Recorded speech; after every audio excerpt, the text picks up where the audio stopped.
नगरपालिका आणि जिल्हा परिषदेच्या वेळेला भाजपनं आम्हाला कोणताही प्रतिसाद दिला नाही.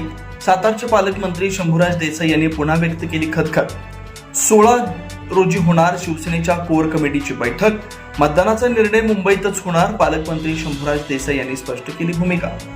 सातारा स्थानिक स्वराज्य संस्थेच्या निवडणुका लागल्यानंतर मी स्वतः नगरपालिका आणि जिल्हा परिषदेच्या वेळेला महायुती म्हणून एकत्र निवडणुका लढवण्यासाठी प्रयत्न केले, मात्र आम्हाला भाजपनं कोणताही प्रतिसाद दिला नाही. आज मात्र तेच भाजप आमच्या पाठीमागे लागलाय. त्यामुळे आमचा निर्णय हा साताऱ्यात न होता तो मुंबईत उपमुख्यमंत्री एकनाथ शिंदे यांच्या समोर होईल आणि त्यासाठी 16 जून रोजी साताऱ्यात शिवसेनेच्या प्रमुख पदाधिकारी आणि स्थानिक स्वराज्य संस्थेच्या प्रतिनिधींची एकत्र बैठक घेतली जाणार असल्याची माहिती पालकमंत्री शंभूराज देसाई यांनी दिली. कसं आहे बघा, याच्या आधी नगरपालिका निवडणुकीच्या वेळी मी समन्वय करायचा प्रयत्न केला पालकमंत्री म्हणून. माझ्या निमंत्रणाला कुणी त्या भाजपच्या दोन्ही मान्य मंत्री महोदयांनी आमदारांनी काय प्रतिसाद दिला नाही. जिल्हा परिषदेच्या वेळी एकदा केला सुरुवातीला, तेव्हाही त्यांनी कुणी प्रतिसाद दिला नाही.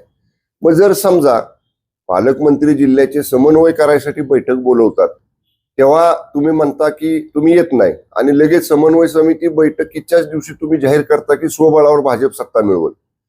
मग तुमचा जर असा प्रतिसाद असेल तर शेवटी मग आम्हालाही विचार करावा लागला ना.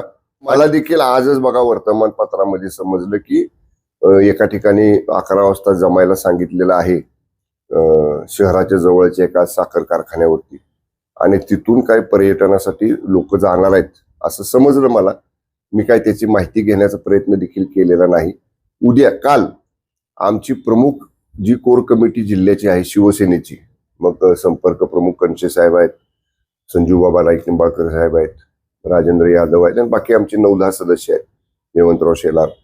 आम्ही प्राथमिक चर्चा काल ह्या बाबतीत केली आणि त्याच्यामध्ये असं ठरलं की आपल्याही सदस्यांची मतं ऐकून घ्यावीत.